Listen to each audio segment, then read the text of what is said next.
नमस्कार किसान भाइयों, मैं हूं पंकज कुमार मौर्य और स्वागत है एक बार फिर से आपका घर में बगीचा चैनल में। किसान भाइयों, आज हम आपको बताएंगे कि प्याज की खेती कैसे करें और उसकी रोपाई कैसे करें, क्या खाद डालें, रोपाई के समय खरपतवार नियंत्रण कैसे करें। पूरी जानकारी मिलेगी इस वीडियो में, तो चलिए वीडियो शुरू करते हैं। किसान भाइयों, अपने यहाँ मुख्यतः रबी ऋतु में प्याज की फसल ली जाती है और वैसे तो खरीफ ऋतु में भी इसकी खेती की जाती है कहीं कहीं पर, लेकिन जो रबी ऋतु की फसल होती है वह मुख्य फसल होती है। और इसके नर्सरी डालने का जो समय होता है वह 15 अक्टूबर से 30 नवंबर तक नर्सरी डाली जाती है और 45 से 60 दिन में नर्सरी तैयार हो जाती है। रोपाई 15 जनवरी से लेकर 15 फरवरी तक वैसे पूरी कर लेनी चाहिए। किसान भाइयों, प्याज की अच्छी बढ़वार और कंदों के विकास के लिए 20 से 35 डिग्री सेंटीग्रेड तापमान की आवश्यकता होती है।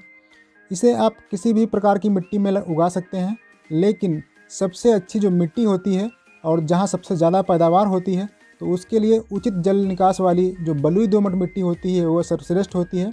और मिट्टी का पीएच मान 6.5 से 7.5 तक हो तो बहुत अच्छी पैदावार प्याज देता है। नर्सरी हमेशा छोटी छोटी क्यारियों में डालनी चाहिए, इससे पौध बहुत ही स्वस्थ तैयार होती है और उसमें खरपतवार अगर उगते हैं तो वो भी आसानी से निकाले जा सकते हैं। तो किसान भाइयों, जब आपकी नर्सरी इस तरीके की हो जाती है, 45 से 60 दिन की नर्सरी अच्छी लगाने वाली होती है, तो उसकी खुदाई कर लेनी चाहिए। देखिए, ये खुदाई हो रही है और खुदाई के समय आपको ध्यान देना होता है कि इसकी जड़ें जो हैं वो ज़्यादा कटनी नहीं चाहिए। प्याज की नर्सरी में जड़ें बहुत ही महत्वपूर्ण होती हैं। इसके लिए आप एक काम कर सकते हैं, जब आप नर्सरी लगाते हैं तो नर्सरी में प्याज की नर्सरी डालने के बाद में ऊपर से आप वर्मी कंपोस्ट या गोबर की खाद ज़्यादा मात्रा में डालें, जिससे जड़ों का विकास ज़्यादा होता है और जड़ें जब नर्सरी निकाली जाती है उस समय जड़ें ज़्यादा टूटती नहीं हैं और बहुत ही अच्छी तरीके से जड़ें आ जाती हैं। इससे जब रोपाई होती है तो बहुत तेज़ी से विकास होता है जड़ों का। ये देखिए, इस तरीके से इसकी खुदाई कर ली जाती है और जब मिट्टी में नमी पर्याप्त मात्रा में हो उसी समय खुदाई करें, ताकि जड़ें जो टूटने का खतरा है वो कम रहे। और उसके बाद इसकी रोपाई की जाती है। ये देखिए, इनका जो नर्सरी होती है वो इस तरीके की होनी चाहिए। अगर ज़्यादा पतली नर्सरी होगी तो वो सर्वाइव कम करती है और पौधों के मरने की संख्या ज़्यादा होती है। तो इसलिए इस तरीके की नर्सरी जब आपकी बहुत ही हेल्दी होनी चाहिए तभी आप नर्सरी की रोपाई करें। ये देखिए, बहुत ही स्वस्थ नर्सरी है ये। और इसको लगाने के लिए कम से कम 4 से 5 इंच ऊपर से काट दी जाती है। काटना बहुत ही ज़रूरी होता है। अगर आप नहीं काटेंगे तो जब आप रोपाई करेंगे, अगर आप पानी भर कर खेत में रोपाई करेंगे तो उसमें और भी दिक्कत आती है। जो उसकी पत्तियाँ होती हैं वो मिट्टी में चिपक जाती हैं, उसके बाद ये पौधा सीधा खड़ा नहीं रहता है। तो इससे बचने के लिए आप काट सकते हैं। और अगर आप सूखे खेत में लगा रहे हैं तब भी आपको काटना ज़रूरी है, क्योंकि जब आप पानी लगाएंगे तो फिर से ये गिरने का डर इसका नहीं रहता है। तो इस तरीके से आप रोपाई करें और काटना तो बहुत ही ज़रूरी है। इससे पौधा स्वस्थ रहता है और नई जो पत्तियां हैं वो बहुत जल्दी निकलती हैं। तो देखिए, काटा किस तरीके से जाता है। जब आप खुदाई कर लेते हैं नर्सरी की तो उसका देखिए इस तरीके से खुरपी की सहायता से 4 से 5 इंच ऊपर से पत्तियां काट दी जाती हैं और इसकी पत्तियां बहुत ही मुलायम होती हैं, तो काटने में कोई दिक्कत नहीं आती है। बिना कटी हुई नर्सरी लगाने से बहुत ही ज़्यादा नुकसान होता है। तो आप किसी भी मेथड से लगा रहे हो, किसी भी विधि से लगा रहे हो, तो आपको काट कर ही लगाना चाहिए। इससे पैदावार पर बहुत ही अच्छा प्रभाव पड़ता है। किसान भाइयों, जब आप इस तरीके से इनको काट लें नर्सरी को, तो उसके बाद आपको इसका उपचार ज़रूर करना है। उपचार करने के लिए आपको थोड़ा सा पानी ले लीजिए, बाल्टी में किसी पानी आप ले सकते हैं। 10 से 15 लीटर पानी ले लीजिए और उसमें 20 से 25 ग्राम आप डाल लीजिए कार्बेंडाजिम या मैंकोजेब या फिर साफ नाम से जो पाउडर आता है उसको आप डाल लीजिए और उसमें 10 मिनट तक के लिए इनको डुबो कर रख दीजिए। और उसके बाद निकाल कर आप छाया में रख दीजिए थोड़ी देर के लिए। जब उसका पानी अच्छे से निकल जाए जड़ों का, तो आप इसकी रोपाई करें। इससे जो फंगस वाले आपके रोग हैं वो बिल्कुल नहीं लगते हैं।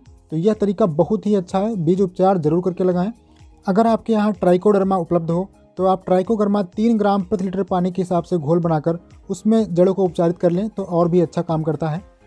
तो भाइयों, इस तरीके से आप प्याज की रोपाई कर सकते हैं। ये देखिए, ये सूखी विधि से जो प्याज की रोपाई होती है वो मेथड है। और इसमें क्या किया जाता है, जब ये नर्सरी लगाई रोपाई कर दी जाती है तो उसके बाद पानी दिया जाता है।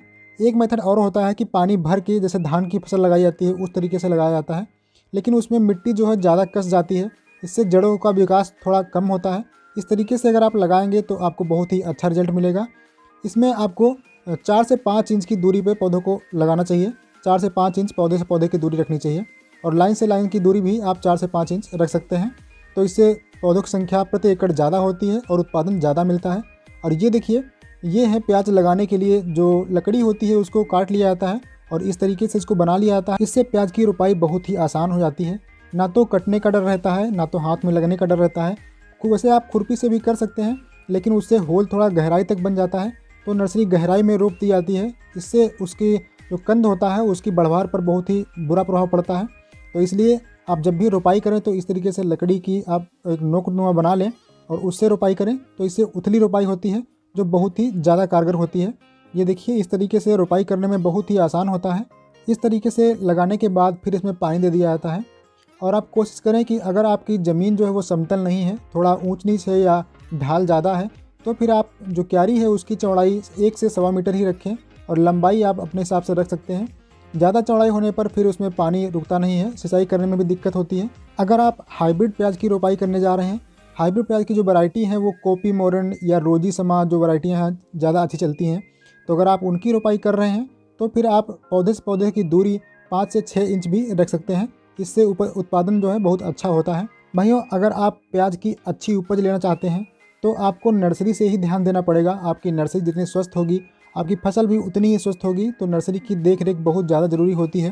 तो चलिए अब बात करते हैं खाद एवं उर्वरक की, क्योंकि बिना खाद एवं उर्वरक के तो जो फसल होती है वो उसका उत्पादन बहुत ही कम होता है।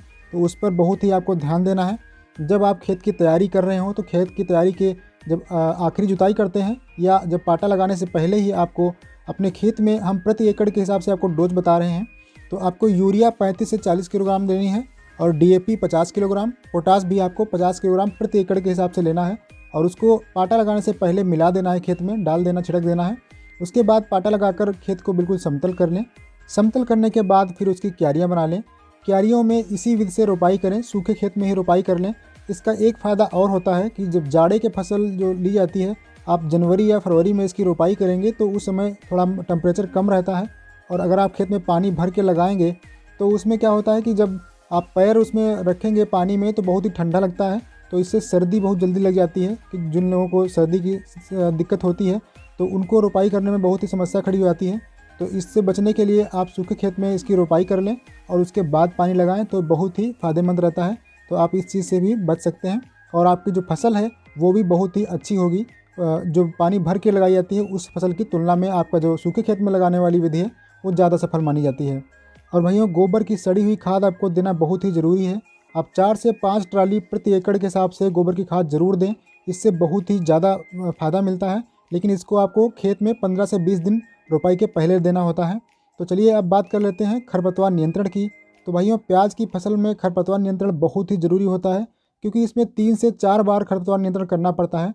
तो आपको हम बताते हैं। देखिए, इस तरीके से जब आप फसल रोपाई कर लेंगे, उसके अगले दिन आप पानी लगाएंगे या फिर रोपाई के तुरंत बाद पानी लगाते हैं, तो आप क्या करें, आपको 2 तरीके हम बता रहे हैं। एक तो आप स्प्रे कर सकते हैं और दूसरा बालू में मिलाकर डाल सकते हैं।